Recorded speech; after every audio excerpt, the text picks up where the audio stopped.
নুসরাত ইফাত আপু, না খুঁচালে ভালো লাগে না? আমাকে কি আমার আগের রূপে ফেরাই নিতে চান? না খুঁচালে ভালো লাগে না? খুঁচান কেন? আমরা কি শুধু পাকিস্তানি ড্রেস বিক্রি করতাম? আমরা সারা জীবনে দেশি বিক্রি করতাম, ইন্ডিয়ান বিক্রি করতাম, পাকিস্তানি বিক্রি করতাম, মানে এখনো করি, সবই বিক্রি করি আমরা।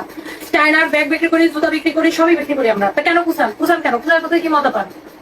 খুঁচায় খুঁচায় কি মজা পান? সানবিজ বাই তনির জন্ম হয়েছে দেশি শাড়ি দিয়ে, ওকে? খুঁচায় না।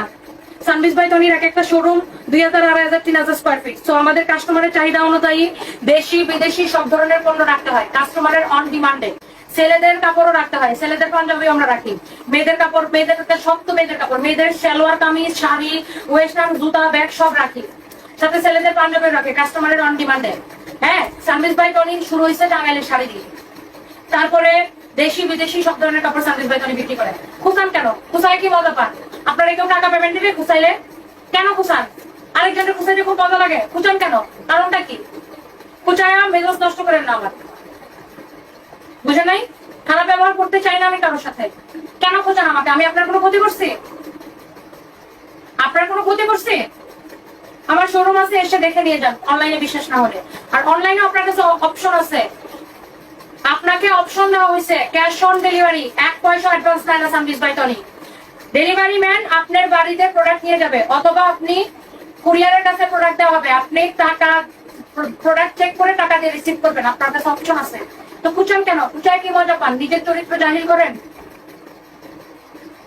মানুষকে, খুঁচায় কি মজা পান বলেন? আপনার একটু পয়সা বেশি দিয়ে দিবে, আপনার বেশি সুনাম হবে আমাকে খুঁচায়? আমাকে পচায় কি আল্লাহ আপনার বেশি সব দিয়ে দিবে?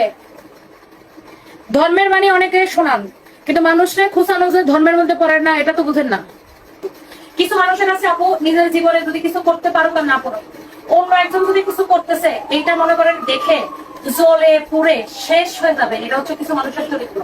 মনে করেন এখন যদি আমি লাইভে এসে পু করতাম, কান্নাকাটি করতাম যে হ্যাঁ আমার জীবনে কেউ হয়ে গেল, আমার সামনে হয়তো আমি বসে গেল, আমি বসে গেলাম, তাইলে কিছু মানুষের খুব খুশি লাগতো।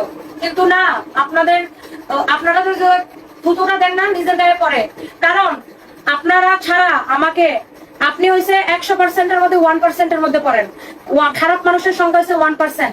99% মানুষ আমাকে ভালোবাসে, হাজার হাজার নারীরা আমাকে ভালোবাসে, লক্ষ লক্ষ মা বোনেরা আমাকে ভালোবাসে, সাপোর্ট করে। আমার লাইভের কমেন্ট দেখেন, কয় পার্সেন্ট খারাপ কমেন্ট আছে আর কয় পার্সেন্ট ভালো কমেন্ট আছে দেখেন। নিজের চোখকে খুলেন, চোখের পর্দাকে সরান। কি মজা পান আরেকজনকে পেরেশানি করে?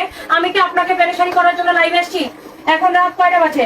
12টা 32 বাজে। গরমে আমার জানের টান দিয়ে ইয়ে হয়ে যেতেছে, জান খারাপ হয়ে যেতেছে, তারপরে কষ্ট করে লাইভ দিতেছি। এত বড় ঝড় তুফান গেছে আমার উপর দিয়ে, একটা স্টাফের চাকরি খাই নাই, একটা স্টাফ ছাটাই করি নাই, সবগুলা